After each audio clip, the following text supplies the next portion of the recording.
Yo, check it out. It's Free Game Friday.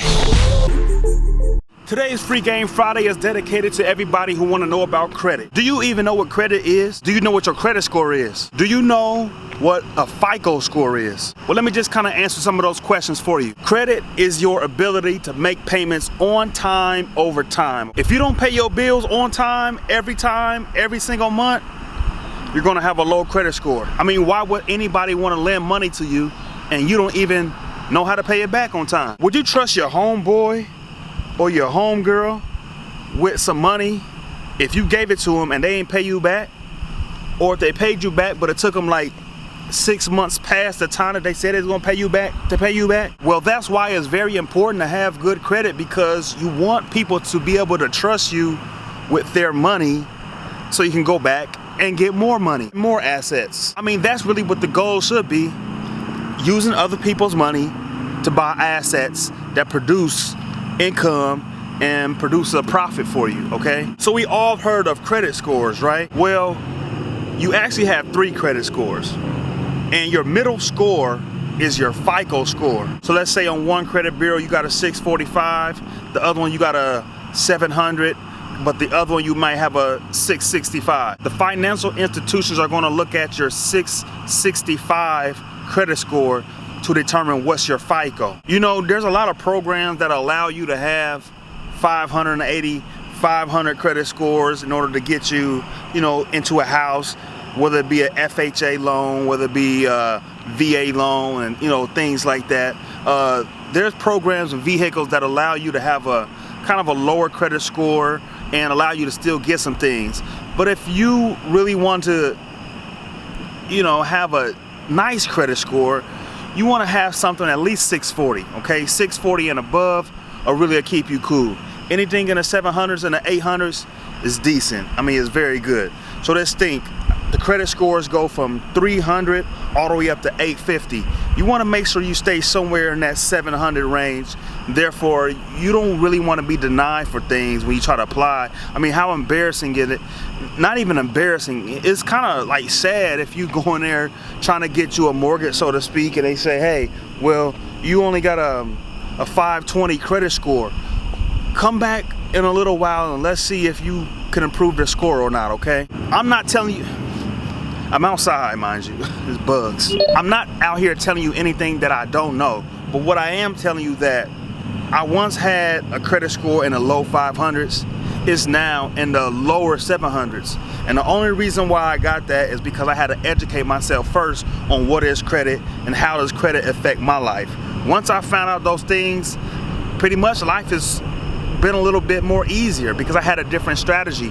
I can use my credit as leverage to get certain things now that I couldn't afford to pay straight cash for. So let me give you a little free game on what all credit is composed of. And when I say composed, I mean what all is made up of, okay? Not trying to make you feel stupid or nothing, you know, but composed, some people don't even know that word, I mean. 35% goes to your payment history. Are you paying everything back on time, or do you let the late fee come up on your card, on your statement before you pay your bills, man? Come on now, pay your bills on time. I mean, how can you be a responsible adult and you can't even pay your bills? I mean, they come up every single month. If you need to write something down and put it on your calendar, put it on your calendar. Just pay your bills on time, okay? And that's the biggest slice of the pie. 35% is based on your payment history. Another component that factors into your credit score is your credit usage. How much credit are you using? You never want to use no more than 30% of your credit limit. So if you got a limit of $100, you don't want to never use more than 30 bucks, okay? So keep your credit limit down, therefore your credit score can stay up. The more you go over that 30% threshold, the lower your credit score goes. Another component, I'm outside, I'm trying to tell you, these bugs out here, I do got on shorts, so I'm trying to keep this quick. 15% of your credit score go to your length of credit history. The earlier that you can establish credit, the better it will be for you. So parents out there, put your children on your credit card, have them as the authorized user so they can start building their credit very early. I think the earliest you can do it is when they're like 13 years old. So parents, do that ASAP so your children can establish credit. That way, by the time that they're 18, okay, by the time they're in college, they can leverage their credit and position themselves to be in a position of wealth later on in life or at that moment in life. All right, so parents, start today. Get your kids, I'm getting bit. Parents, start today.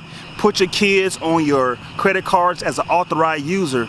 But if you put them on your credit cards and you're using up too much credit or you ain't paying your bills on time, leave them off, okay? Don't mess their credit up because you don't know how to pay your bills on time. 10% of your credit score factor is based on new credit. Every time somebody runs your credit, it can help you or it can hurt you. It takes 2 to 5 points off your credit score, okay? So be very strategic on who you let run your credit. Anytime your credit is being checked, it creates what's called an inquiry. An inquiry is basically somebody inquired about your credit. And there's 2 types of inquiries. There's a hard inquiry and there's a soft inquiry. The soft inquiries don't really affect your score. That's when somebody checking your thing, like for, let's say, for employment, when they might check your job history or check your recent addresses and things like that. The only time it's going to affect your score when you apply for things like unsecured lines of credit, like credit cards. And the final component that the hell? I am out here in the dark. And the final thing that affects your credit score is your credit mix. And that accounts for 10% of your credit score. Banks want you to have a mixture of revolving and installment credit. An installment payment is like a mortgage, student loans, car payments, you know, something that you have to pay every month on a set term. And the revolving line of credit is pretty much anything like credit cards. And the easiest way that I believe that you can build credit right now is through a secured credit card. You go to your local bank, the minimum is like $250 that you can pay your bank, and they'll give you a credit card or they'll give you a loan based on the money that you gave them. It's secured, backed by your money, and you just make your regular payments, and that'll account for your credit history and also your credit utilization.